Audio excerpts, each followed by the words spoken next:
So welcome to our presentation on the environmental impact that low Americans have. Our question is basically, how does the limited availability of eco-friendly products for low-income Americans affect the environment and availability of necessities? So Uh, my name is Jason.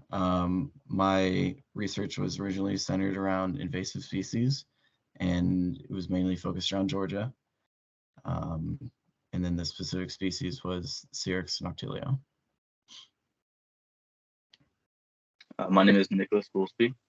My original research was centered around the carbon emission that is produced by low-income Americans. So my research region was the United States, and then the research population that I was researching was low-income Americans. Hello, my name is Max Ostrike.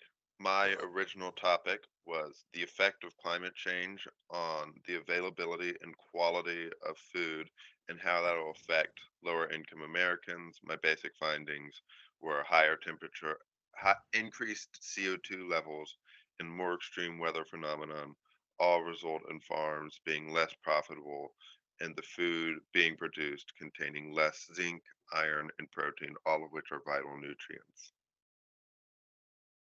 Hello, my name is Sarvesh, and my original idea was centered around the effect that decreased wild bees have on the agriculture, and the region was the United States.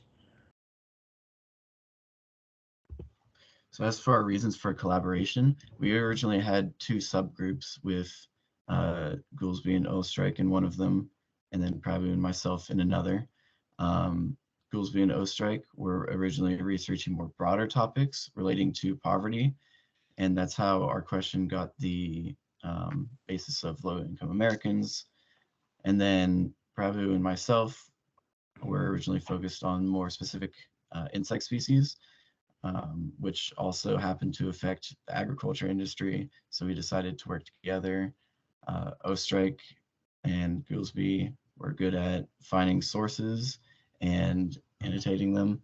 And then Prabhu and myself were good at sort of interpreting them and then finding good connections between all the sources. Why should you care about our research question? Well, necessities such as food are a daily concern for low-income Americans. So many of them wonder where their next meal will come from, and this is mainly due to the price of them. So they end up using cheaper products, which inherently will use less environmentally friendly production methods in order to lower prices. So we wanted to really find out how much does the carbon footprint from supporting these products affect fresh foods and food prices. Environmentally friendly products are typically more expensive, leaving low-income Americans less to rely on. Higher temperatures increase natural disaster frequency, which destroys crop yields. And then the decline of wild bees lead to less pollination and smaller, less nutrient food harvests.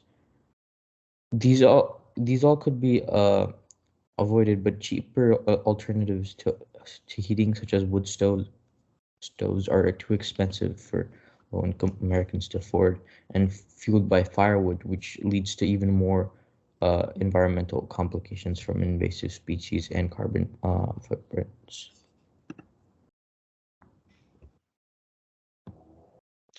So we initially located two gaps in our research. We located the general effect of climate change on food price, the general effect of climate change on the economy. 2 points that were important were the effect on inflation and how much has climate change already affected prices, and how much food do we import, which will decide how much of this we have to be responsible for and how much of climate change we have to rely on other countries to resolve or find solutions to.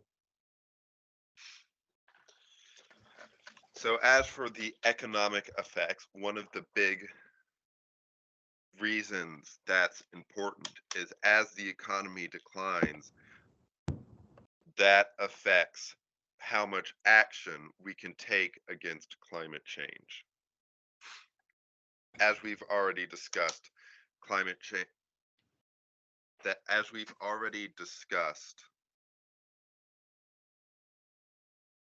eco-friendly products are expensive not only to buy, but to produce. And as the economy declines and poverty increases, fewer and fewer people will be able to afford those eco-friendly products.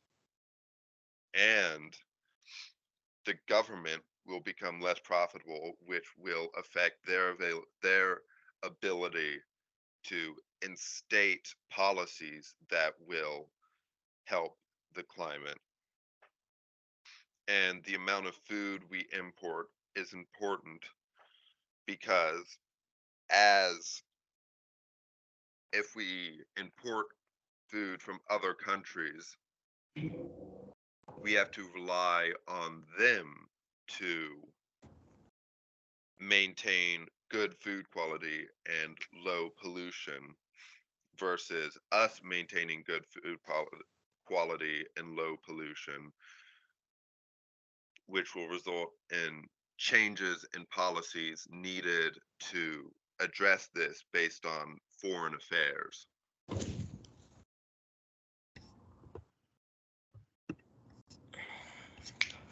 So methodology. Gaps in our research were discussed in person to determine which aspects of the questions were still unclear. And once we identified those, each one of us looked through the popular academic sources to find relevant information that was available. We would also make sure that the relevant information and the publications and the authors were credible. And then we gave them to each of our peers so that they could review them to make sure that they were also credible. So, and after those sources were deemed credible, we evaluated them as a group to determine whether or not they were relevant enough to the gaps to be included in the research steps.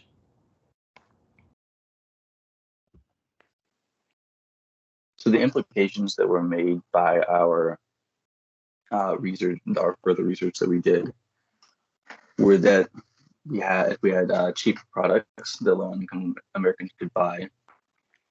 Their carbon footprint would increase and have a bigger impact on the environment.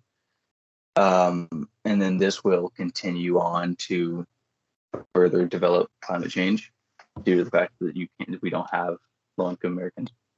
Low-income Americans do not have the ability to actually purchase environmentally safe products, which then only furthers the need for them. And then within our research, we also found that fruits and vegetables were 47 and 69% consumed in the U.S. And then those were also imported more heavily than not. I'm blanking on the actual numbers that were their importation, but I believe it was around 40 and 50% imported for fruits and vegetables. I believe that's the number that we found, correct, Jason? Yeah, that's correct. 40, 50%.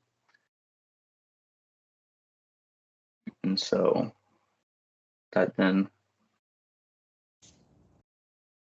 led us to our solutions, which were to make more eco-friendly products that were cheaper and more accessible for low-income Americans. So this could be just simply in a form of making more recyclable packaging for any type of food products, any type of like washers, dryers, any type of appliances, increasing subsidies on those so people are able to wash their clothes at a more neutral, net and carbon neutral standpoint. And then we also discussed government subsidies to reduce prices on things like this. So that was something that happened in, I believe, so this came from my personal research. Something that they did in, I believe it was Colorado, is they have EV credit, EV credits, and they also have e-bike credits. So to decrease the production of electric vehicles, which does actually lead to carbon emissions whenever you're producing the vehicles, they are influencing e-bikes, and so and then they will give you, I believe it's like a $500 credit, or it's even $1,000 credit if you meet a certain income threshold, to buy an e-bike and then use that as your primary transportation around Colorado. And then the next solution that we came up with was to educate the general population on climate change, because it is a thing where people are not as worried about it because they don't see it really happening, and they can look at charts and graphs all they want, but it doesn't really, push it home. It doesn't really it doesn't relate it to them. You can say that and they can just kind of look past it because it's not going to scare them. It's not going to make them worried about it at all. And so education of the general public would be beneficial, just to kind of make people more aware, make people more cautious of it. And so then maybe they would be more proactive to actually buy, if they have the disposable income, to actually buy more environmentally safe products, more environmentally safe appliances, and just try to better the world together. And just to go back over and summarize our presentation, our research question again was, how does the limited availability of eco-friendly products for low-income Americans affect the environment and available necessities? What we found is that limited availability of eco-friendly limits the action low-income Americans can take against climate change. So like I said before, being able to actually purchase these products is not a option for people who are low-income. They have to, even if they are wary of climate change, they have to buy these products because they cannot afford an alternative. And the holes in the research, so the gaps in the research that we were addressing, was the general effect of global warming on the economy, and then the amount of food that is imported into the United States. Yeah, and that concludes our presentation. Thank you for watching.